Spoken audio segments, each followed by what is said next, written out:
Merci Madame la Présidente et je remercie ma collègue du Parti Socialiste de son partage de temps. Il est clair que la manière avec laquelle cette discussion est organisée nous laisse sur notre faim et je trouve que ça ne répond pas du tout à la gravité de la situation. Et j'aimerais ici aussi, à mon tour, présenter mes excuses au peuple palestinien sur le manque de dignité dans ce Parlement, dans le traitement de cette problématique. Parce qu'aujourd'hui, nous vivons en direct le massacre d'un peuple. Nous vivons en direct le génocide d'un peuple.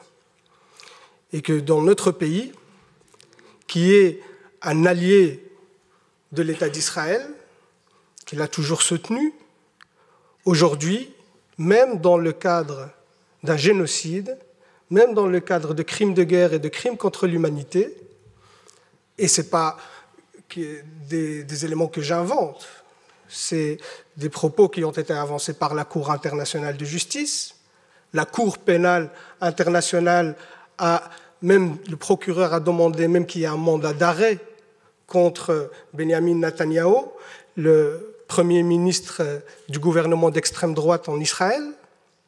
Et face à tout cela, notre État reste insensible.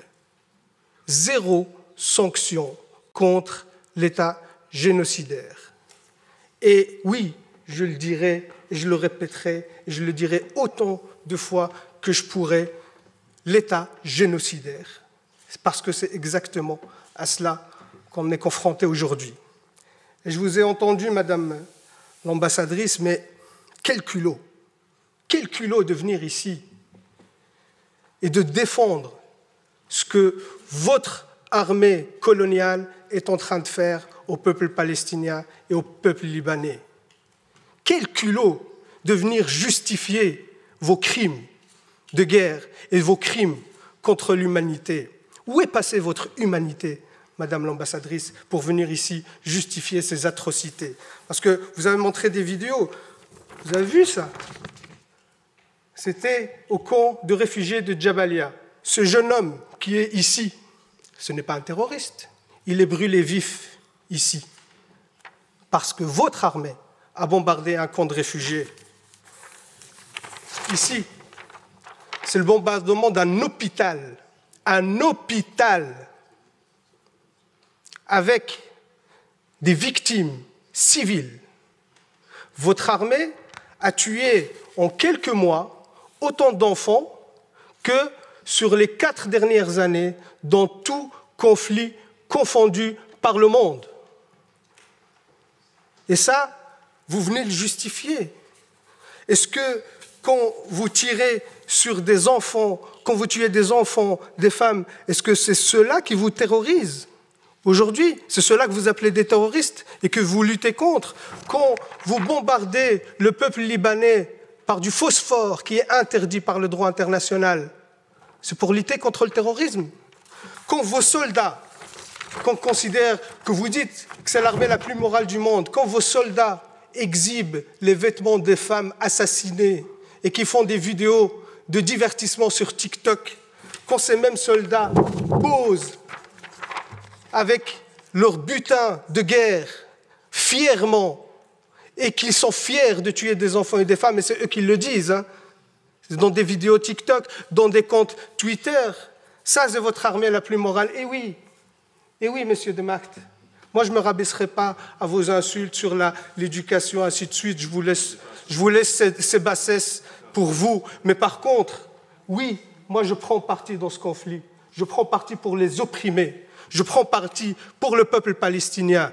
Et ça vous a tellement agacé que je brandis le drapeau palestinien dans cette commission. Je vais le refaire, monsieur de Macht. Ce peuple a le droit d'exister, a le droit à sa liberté. Ce peuple a le droit à son indépendance. Ce peuple a le droit à la dignité. Et vous les combattez. Vous faites un nettoyage ethnique. Vous faites un génocide contre le peuple palestinien sous prétexte de lutte contre le terrorisme, alors que c'est vous, l'armée la plus terroriste dans la région. C'est vous les vrais terroristes. C'est vous qui colonisez la Palestine depuis 76 ans. 76 ans. Il n'y avait pas de 7 octobre depuis 76 ans. Toutes les résolutions de l'ONU que vous avez violées, vous ne respectez aucun droit international. Vous êtes un État voyou, même au sein de l'Assemblée nationale de l'ONU. Les autres États, ils quittent la salle quand votre Premier ministre, le chef d'un gouvernement d'extrême droite, prend la parole. Les autres États quittent la salle parce que vous êtes devenu un État paria et vous osez encore venir ici nous balancer vos salades pour dire que ce que vous faites est justifié. Comment vous pouvez justifier l'injustifiable? Comment vous pouvez justifier le génocide? Comment vous pouvez justifier les crimes de guerre? C'est inacceptable et inadmissible, Madame l'ambassadrice, de venir ici nous raconter ces salades. C'est inacceptable. Et par respect au peuple palestinien, je leur réitère ici tout mon soutien et je leur demande de pardonner notre pays qui n'est pas à la hauteur de la situation, parce que jusqu'à aujourd'hui, 0 sanctions ont été prises contre votre État. Et vous savez, vous avez justifié vos réactions parce qu'on vous a lancé des roquettes. Une autre étude sur les attaques en jaune, les attaques libanaises, en mauve, les attaques israéliennes. Qui est le terroriste de la région? Vous êtes l'État terroriste et vous avez des comptes à rendre. Et c'est une honte aujourd'hui que vous restez encore impuni, qu'il n'y a aucune sanction contre vous.